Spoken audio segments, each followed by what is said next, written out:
Hey guys, Jason with CV Customs. Thanks for stopping in. I bought another one. It's an 05 Lariat Powerstroke 6.0. This one's a dually four-wheel drive. And what we're going to go over today is what to look for when you're going to get a 6.0. Naturally, this one has engine problems because that's how I buy them. I buy them to fix the engines and make it a good truck. I'm going to show you guys some things on this truck that had you seen it and you're new to the 6.0 world, I'd suggest you don't buy it. But because I plan on building it if it is absolutely necessary, I wasn't worried about it, and I got this thing really, really cheap. Honestly, it was kind of a bunch of trades and stuff. I value this at about a $2,000 trade.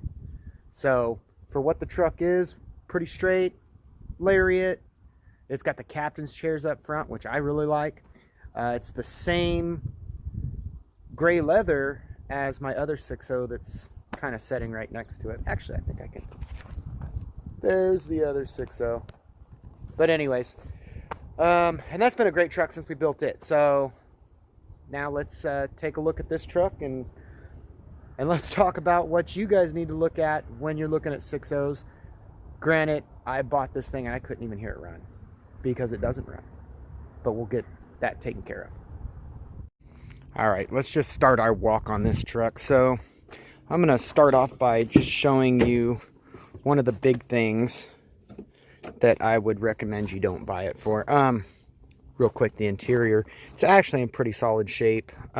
Dirty as heck, and the same tear that we had on the other 05. But other than that, the rest of the leather's in good shape. It finally got a 4-door, which that's also cool. But let's take a look at the engine, and right off the bat you'll see what I would suggest you stay away from.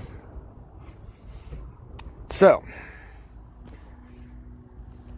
there's a hole in the air filter. Now if somebody, one of you guys, called me and said, hey, I'm looking at this truck and you showed me a picture of this, I'd say plan on rebuilding it, stay away from it.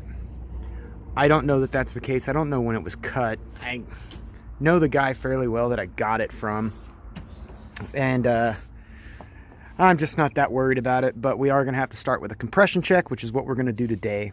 The other thing was, before I could even try and turn it over, I had to change battery clamps. This is a temporary fix. I don't leave this as a runner, but I was trying just to get it to turn over a little better, which it still doesn't. I had to replace this side as well. The truck does have a few things that are kind of neat. It's already got the Sinister diesel coolant filter, and the injectors are supposed to have been done. Now, if you guys saw my other 05, then you saw that I was pretty excited when it had both of the metal tubes. This one still has the plastic tube for the intercooler, so that'll have to be changed. Obviously the filter, probably just get a whole new filter kit, but we'll deal with that. Now, also, when I was looking at it, the coolant was completely empty.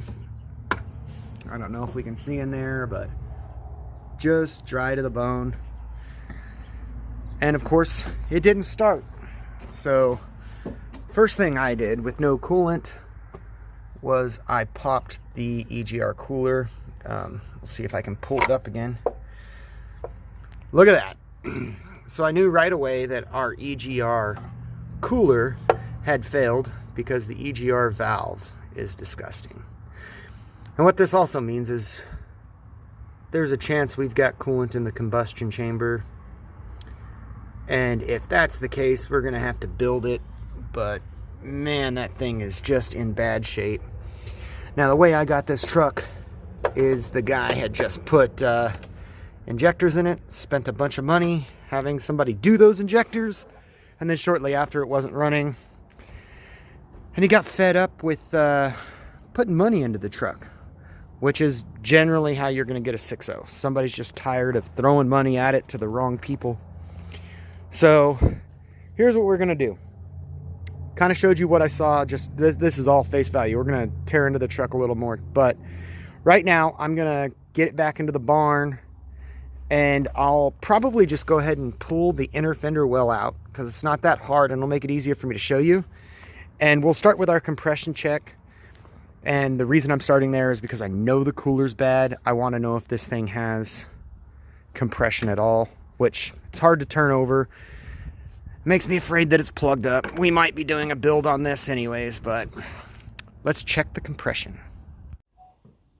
Okay, so I got it in the shop, or barn, whatever you want to call it. And I noticed this. I took off the flare, which I didn't really care for the flare. But now I'm thinking that flare is going to go back on when I'm done, because that doesn't look good.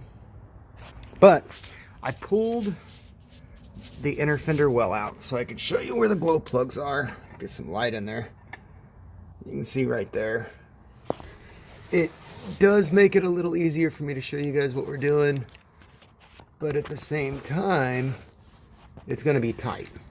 So we're going to pull that harness off. It's got 4 on this side. And we'll pull those glow plugs out. That's where we'll put our tube to do our compression check. Now, another cool thing I noticed is this thing has the leveling kit on it. That's why the front looks so tall. And then when I got to the back, looking at this guy, it's also got the load bags. So I aired them up to see if they're leaking. But I did notice they're pretty weathered. But with all the brackets here and everything, we can still put it in. Also, you can barely see it. I don't even know what kind of kit that is, but it's got a gooseneck ball in there that we'll probably have to replace if we want to use it, because if you look, the plate that it's on right there is bent. They had some weight on this thing. So anyways, let's get back to the compression check. Okay, so I thought I'd pull the air filter and coolant tank so we'd have a little more light so you can see the compression check. But what I saw, that's been like that for a long time. Also not good. That means a lot of trash was getting into the crankcase.